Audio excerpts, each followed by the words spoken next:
আজকে আমি যাচ্ছি আমার শ্বশুর বাড়িতে ইফতার নিয়ে। বিয়ের পর এই প্রথম আমি আমার শ্বশুর বাড়িতে শ্বশুর শাশুড়ির সাথে আজকে ইফতার করব। অলরেডি চলে এসেছি আমার শ্বশুর বাড়িতে, আর আমার হাতে আছে 3টা ইফতার ডালা। আর আজকে আমি আমার শাশুড়িকে বলেছিলাম কোনো রকম ইফতার আয়োজন না করতে, আমি নিজেই ইফতার নিয়ে আসব। তারপর এসে দেখি আম্মু আমার জন্য অনেক কিছু রান্না করেছে, পোলাও রোস্ট থেকে শুরু করে সব ভারী ভারী খাবার অনেক কিছু রান্না করেছে।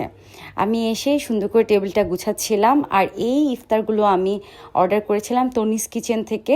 এই দুটো ইফতার ডালা অর্ডার করেছিলাম তনিস কিচেন থেকে। আর একটি ইফতার ডালা আমার আম্মু নিজের হাতে বানিয়ে আমার শাশুড়ির জন্য পাঠিয়েছে। আপনারা সবাই জানেন আমি বান্দরবনে শুটিংয়ে ছিলাম, যার জন্য ওইভাবে কোনো প্রিপারেশন নিতে পারিনি।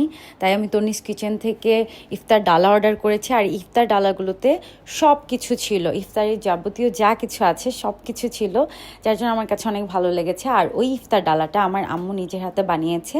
আর আমার শাশুড়ি আম্মু অলরেডি দারোয়ানের জন্য বা আমাদের কেয়ারটেকার যারা আছে তাদের জন্য ইফতার রেডি করছিল, ওদের বাসায় পাঠাবে। পরিবার প্রতিবেশী সবাইকে নিয়ে ইফতার করার আনন্দটাই অন্যরকম। বান্দরবন থেকে আমি অস্থির হয়ে গিয়েছিলাম যে কতক্ষণে আমি ঢাকায় আসবো, কখন আমার পরিবারের সাথে দেখা হবে, আমি সবার সাথে ইফতার করব। আমি এই পরিবারের এই বন্ডিংটাকে অনেক মিস করছিলাম। যাই হোক, আলহামদুলিল্লাহ আজকে আমি ঢাকায় এসেছি। আমার কাছে অনেক ভালো লাগছে যে আজকে আমি আমার পরিবারের সাথে ইফতার করতে পারছি। আর ইফতারের আগে মনে হয় কি সব খেয়ে ফেলি, কিন্তু ইফতার করতে বসলে আসলে এত খাবার খাওয়াও যায় না। অপেক্ষার পালা শেষ হলো, এখন আমরা ইফতার করছি। আলহামদুলিল্লাহ আজকে আমি আমার পরিবারের সাথে ইফতার করতে পেরেছি, এটা আমার কাছে অনেক ভালো লাগছে।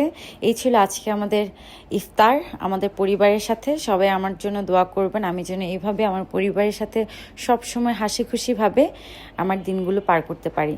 সবাইকে আসসালামু আলাইকুম, বাই বাই।